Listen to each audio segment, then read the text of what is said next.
After 2015, he involved in the foundation. Now he's currently serves as the program manager of for Cholangiocarcinoma Connect.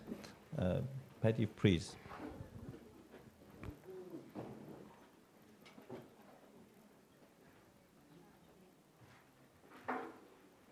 Thank you.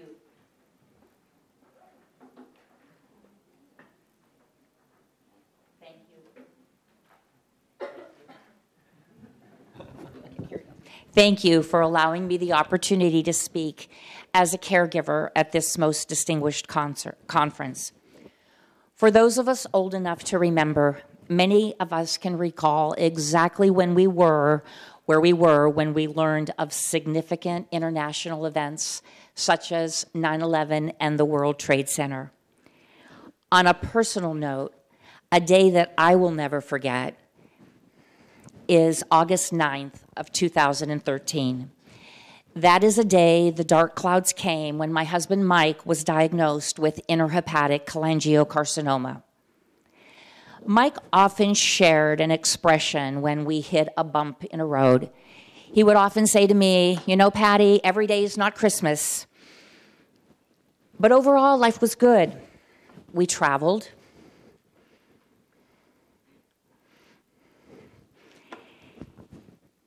He created a successful business, and he thrived. My spouse had been sent to a re-education camp during the Chinese Cultural Revolution and was there for 9.5 years. He therefore was no stranger to adversity.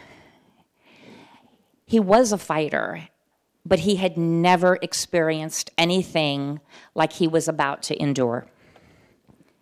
His world, our world, was forever changed. I remember our first visit to the major cancer center as if it were yesterday. Honesty was clearly the theme of the day. We were informed of the prognosis.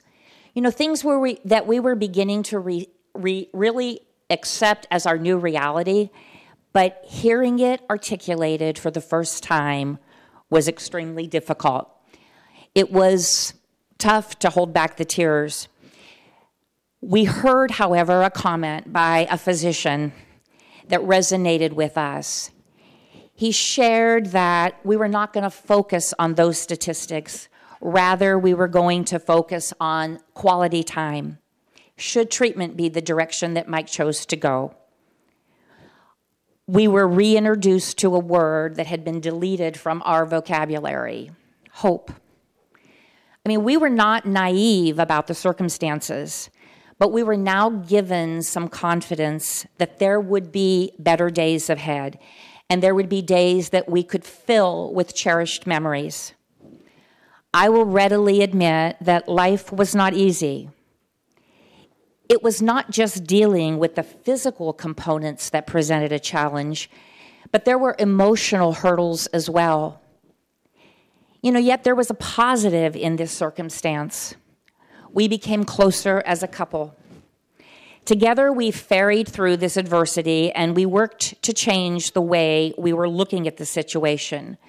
Had we not regrouped mentally, I am confident that we would never have been able to enjoy even one day of life after the diagnosis.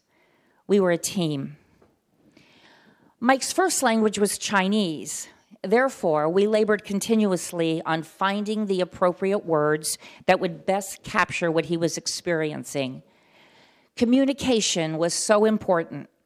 However, it was paramount that we be able to convey accurately to his care team what he was feeling or thinking.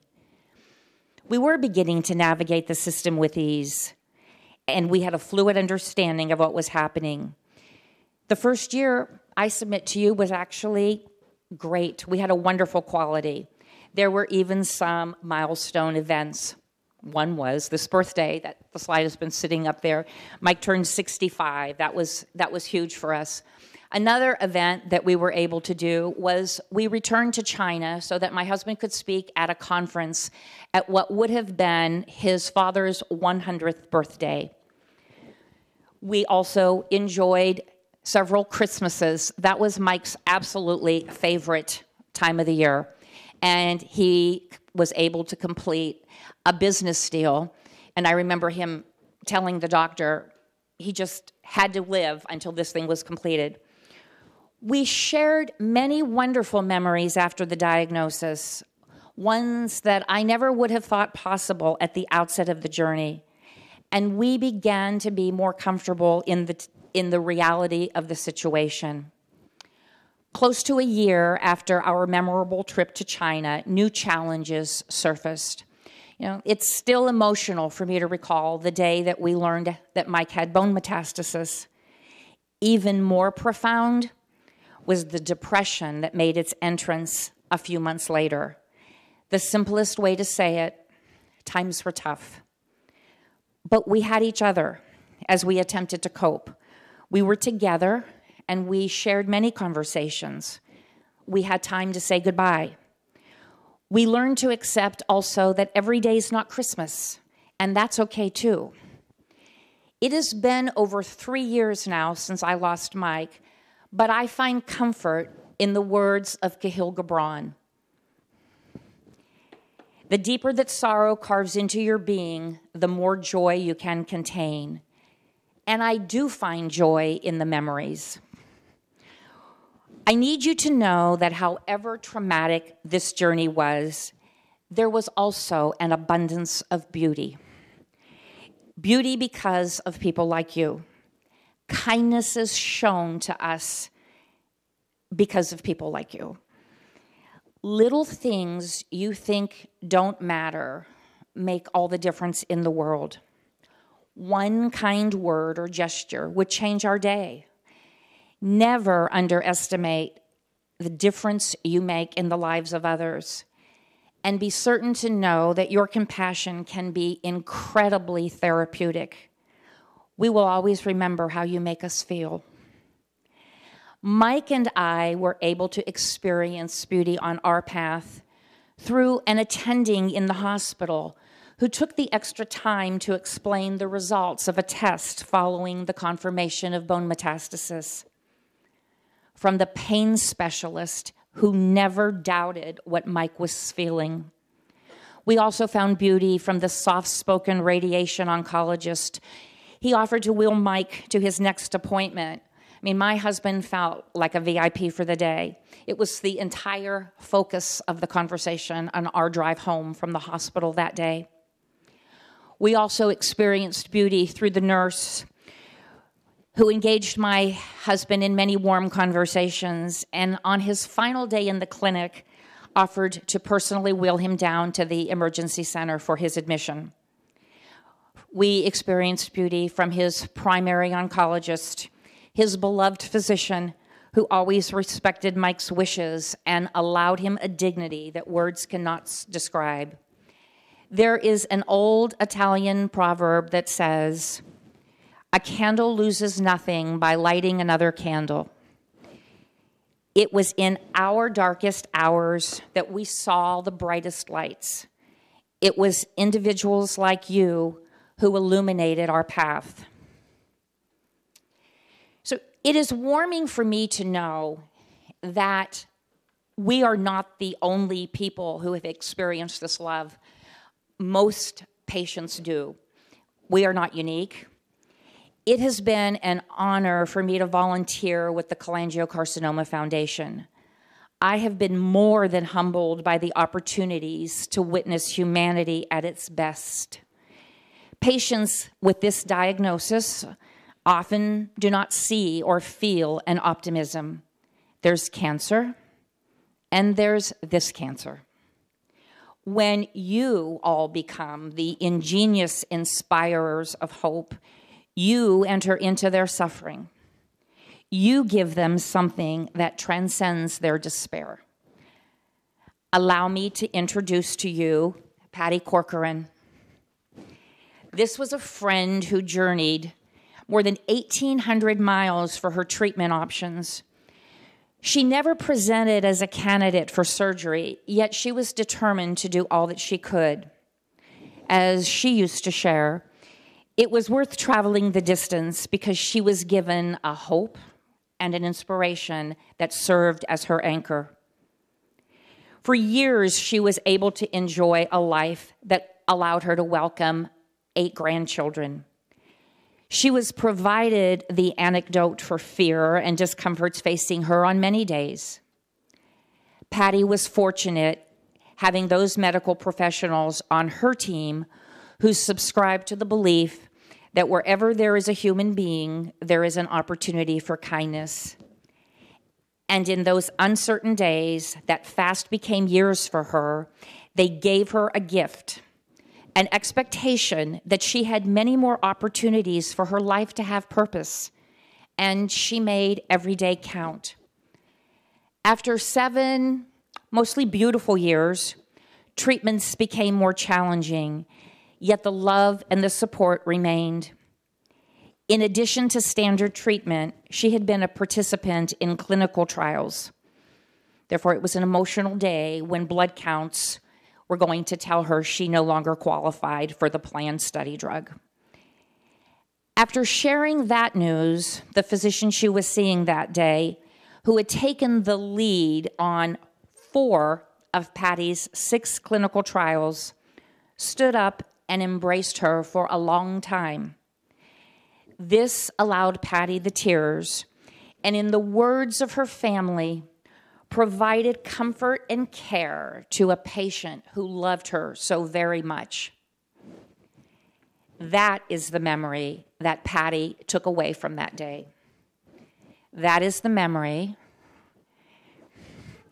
that they often thought about during the last few months. Humanity at its best.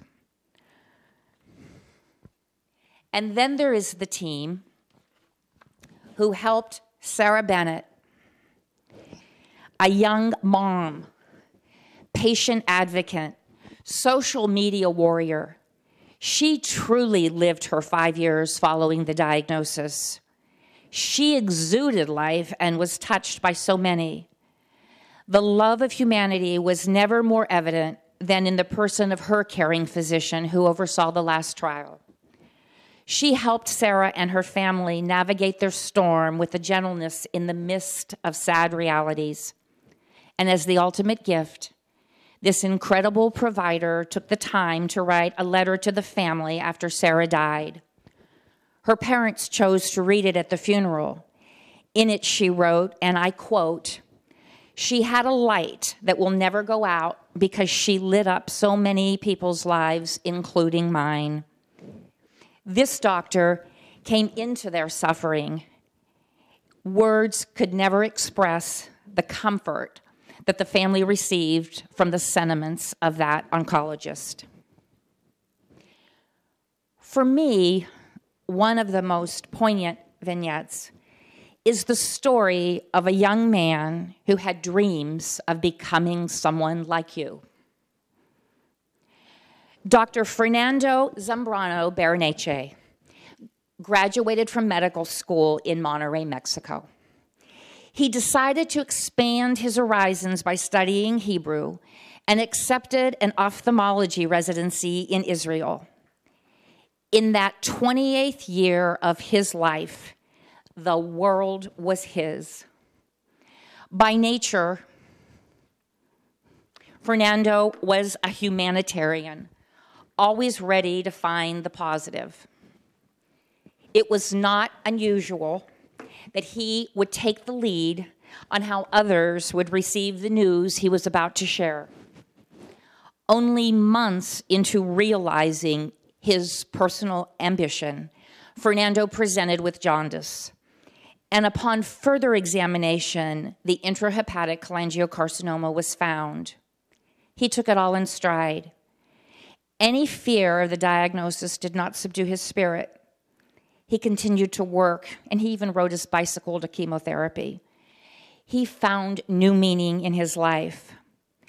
Within months, however, he realized that the standard treatment was not working, so he decided to pursue other options. Young, idealistic, one of Dr. Zambrano's favorite books was Love, Medicine, and Miracles. What inspired him even more than the miracle component was the emphasis that Bernie Siegel placed on the importance of listening, empathizing, touching, and knowing. Fernando aspired to be one of those physicians, one who understood the hopes and dreams of his patients, one who became involved. It must have been kismet, because those were the attributes he found in all of his teams around the globe, but none so more than those that he found in his new group in the United States. I was most privileged to have a front row seat to this story. It's still a little fresh, somewhat emotional, but I feel compelled to share it. What I observe captures the integration of medicine and kindness, where all parties gave with their heart. It was truly the embodiment of humanitarianism. Fernando had an infectious smile and a humility that was unrivaled. I am certain it made it much easier for the healthcare providers to embrace this patient just because of who he was. He would often tell me that particular doctor, he would say, must have read the book, because they looked him in the eye, came into his space, and extended a compassion to him that allowed him to believe he was recognized and important. He could not have scripted this better. Physically, however, things were not as copacetic. 6 months into his diagnosis, the cancer was raging. A clinical trial, perhaps, for this c-MET mutation. He had nothing to lose. Fair, as his family called him, was incredibly alive and involved in his medical care. He remained resolute. He was filled with a fervent hope that in his days and through his illness, he still had something meaningful to give. When a trial was found, he was determined that there was going to be a positive result. Fernando was surrounded by caring professionals, but the disease was progressing. The pain was more significant, and there was fear in his beautiful eyes. But be certain, it was the kindnesses extended by his medical team that helped to soften the distress. Envision, if you will, a young patient away from his home and his country, ushering in 2019. Because of the holidays, clinics are often on a skeletal schedule. There were, of course, emails between Fair and his doctors, and he did recognize that the emergency center was an option. But fortunately, Fernando, he had an exemplary physician, a doctor with a love and passion for his work and humanity. Recognizing his patients' distress through their written correspondence, he chose to make a house call to where Fernando was staying. The quintessential act of patient love and concern. Can you imagine? It was such a gift to Fernando and his family. Fair chose to focus and live in the present, and his physician was most encouraging. He took the cues from his patient. Only hours before he died, and minutes before his sister and father arrived, he was exercising and smiling through the oxygen mask. He was never denied his hope. In what has become a bestseller, Paul Kalanithi wrote an autobiography. He was completing a medical residency while battling metastatic cancer. In it, he pens a letter to his daughter, yet the words are just as important for all of us. The message is simple. When you come to one of the many moments in your life when you must give an account of yourself, provide a ledger of what you have been and done and meant to the world, do not, I pray, discount that you filled a dying man's days with a sated joy. In this time, right now, that is an enormous thing. Thank you.